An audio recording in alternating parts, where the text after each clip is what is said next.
মানবদেহের ৭টি ভয়াবহ হত্যা। যে ৭টি ভয়াবহ হত্যা আমরা আমাদের দেহের মধ্যে করি, সেই ৭টি ভয়াবহ হত্যা আমরা কখনো কল্পনা করি না যে আমাদের এই কাজগুলি করলে আমাদের শারীরিকভাবে আমরা ক্ষতিগ্রস্ত হই। সুতরাং সেই বিষয়গুলোকে আমরা খেয়াল করব এবং যে বিষয়গুলো নিয়ে এখন আলোচনা করব সেই ভিডিওটি আপনারা দেখবেন, একটু স্কিপ করবেন না। ভিডিওটি যদি ভালো লাগে অন্য ভাইদেরকে দেখার সুযোগ করে দিবেন, শেয়ার করে।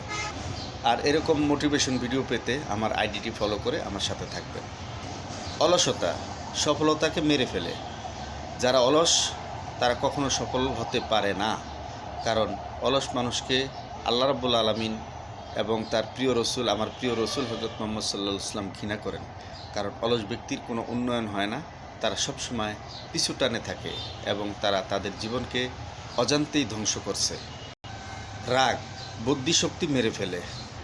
যাদের রাগ বেশি তাদের বুদ্ধির খুবই অভাব হয়। এই কারণে হয় রাগ উঠলে মানুষের মাথা ঠিক থাকে না। সুতরাং রাগ করে নিজের জীবনের ক্ষতি করবেন না। রাগ বড় খারাপ জিনিস, আর রাগের কারণে মানুষ অনেক নিজেও ক্ষতিগ্রস্ত হয় এবং আশেপাশের অনেককেই ক্ষতিগ্রস্ত করে। আর রাগী মানুষকে কেউ পছন্দ করে না। ভয় স্বপ্নকে মেরে ফেলে। কখনো যদি মনে কোনো বড় কোনো আশা থাকে, যদি আপনার মনে সেই আশা পূরণ করার জন্য মনে ভয় থাকে, প্রকাশ করতে ভয় থাকে, করতে ভয় থাকে, মানুষ দেখবে সেই ভয় থাকে, সে হলে আপনি কখনো আপনার স্বপ্ন পূরণ করতে পারবেন না। স্বপ্ন পূরণ করতে হলে আপনাকে ভয় ডর নির্বিশেষে সব কিছু ঝেড়ে ফেলতে হবে এবং সাহস করে সামনে এগিয়ে যেতে হবে। অহংকার উন্নতিকে মেরে ফেলে।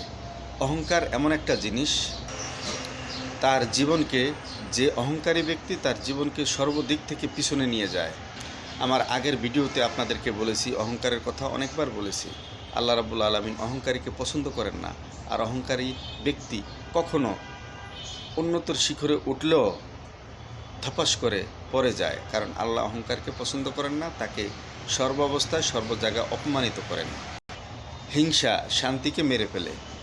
যার ভিতরে হিংসা আছে সে কখনো শান্তিতে থাকতে পারে না, কারণ হিংসাকারীর শান্তি, অন্যের শান্তি দেখে নিজের শান্তি উঠে যায় বা নিজের শান্তি চলে যায়। যে অন্যের উন্নতিতে হিংসা করে, অন্যের সফলতা হিংসা করে, সে কখনো সফলতা আনতেও পারে না, সফলতা কাউকে দিতেও পারে না এবং নিজের সফলতাকে আরও নষ্ট করে ফেলে। সন্দেহ বিশ্বাসকে মেরে ফেলে। রসুল পাক সাল্লাল্লাহু আলাইহি ওয়াসাল্লাম বলেন, তোমরা পরিপূর্ণ কোনো ব্যাপারে কোনো কিছু না জেনে কাউকে সন্দেহ করবে না, কারণ সন্দেহ বিশ্বাসকে মেরে ফেলে। দুর্বলতা ইচ্ছাশক্তিকে মেরে ফেলে। সুতরাং ঠিকমতো খাওয়া দাওয়া করবেন, যতটুকু সম্ভব শরীরের যত্ন নেবেন, শরীর দুর্বল লাগবেন না।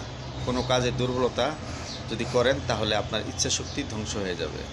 আর ইচ্ছাশক্তি যার ভিতরে আছে সে কখনো নিজেই ক্ষতিগ্রস্ত হয় না। সুতরাং শারীরিকভাবে কোনো কিছুতে দুর্বলতা প্রকাশ করবেন না, সবসময় সাহসের সাথে চলবেন। ভিডিওটি ভালো লাগলে শেয়ার করে অন্য ভাইদেরকে জানিয়ে দিবেন যেন এই 7টি কাজ তাদের ভিতরে না রাখে। 7টি কাজ যদি মানুষের ভিতরে থাকে, যে কোনো মানুষের ভিতরে থাকে, তার ভিতরে সফলতা সাক্ষাৎ দিবে না।